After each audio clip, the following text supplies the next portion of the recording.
কেমন আছেন বন্ধুরা? আশা করব সবাই ভালো আছেন। আমি আজকে চলে আসলাম নতুন সিজনের নতুন সবজি নিয়ে। তো এই নতুন সিজনে আমি এখনও এই ধনেপাতা খাই নাই।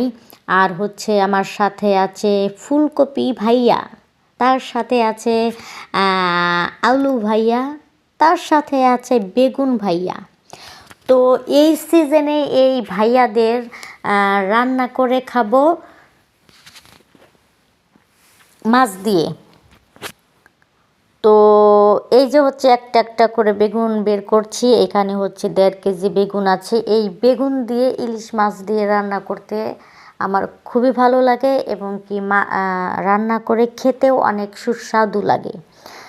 তো তার সাথে আছে আমাদের ফুলকপি।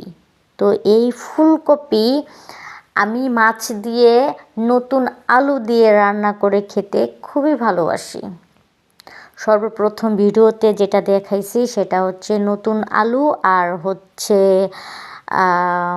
ধনেপাতা। ধনেপাতা হলে তো আমার 1 প্লেট ভাত আমি একেবারে খেয়ে ফেলতে পারি। তার কারণ হচ্ছে ধনেপাতা ভর্তা আমি খুবই পছন্দ করি। এই ভর্তা থাকলে আমার সবজির কোনো প্রয়োজনই হয় না।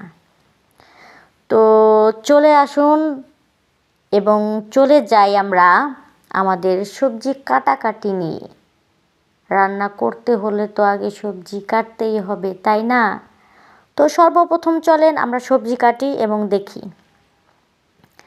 এই হচ্ছে সবজি কাটা নিয়ে চলে আসলাম। এখন আমি সুন্দর করে এই ফুলকপির যে ডাটা সেটা আমি একটা একটা করে আলাদা করব। আর তার প্রথম হচ্ছে আমি সুন্দর করে এই ফুলকপিটা কেটে ফেলবো। তো একটা ফুলকপি দিয়ে কিন্তু আমি আজকে 2টা আইটেম করব। সেটা হচ্ছে 2টা সবজি রান্না করার জন্য। তো আগে এই ফুলকপির ডাটা আলাদা করে নিই। তারপর হচ্ছে কোন আইটেম রান্না করা যায় সেটা চিন্তা ভাবনা করব। তো চলেন আমরা ভেবে নেই আগে কোন আইটেমটা কেটে নিব। হ্যাঁ, ভাবতে ভাবতে আমার মনে পড়েছে আগে আমি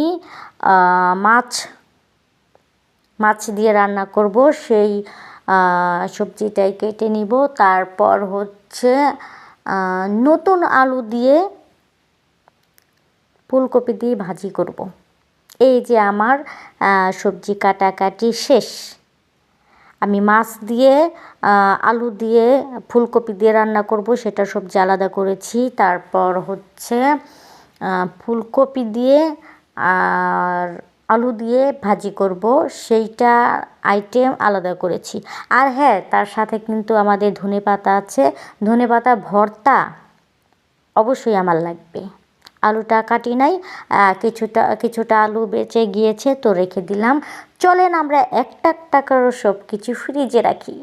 তো আমাদের ভিডিওটা এখানে শেষ। আমার কথা যদি ভালো লেগে থাকে অবশ্যই আমাকে লাইক কমেন্ট শেয়ার করবেন আর আমাকে বেশি বেশি সাপোর্ট করবেন।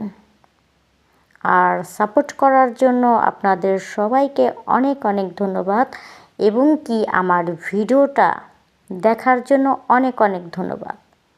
তো আমি বিদায় নিচ্ছি। সবাই ভালো থাকবেন, সুস্থ থাকবেন। সবাইকে ধন্যবাদ।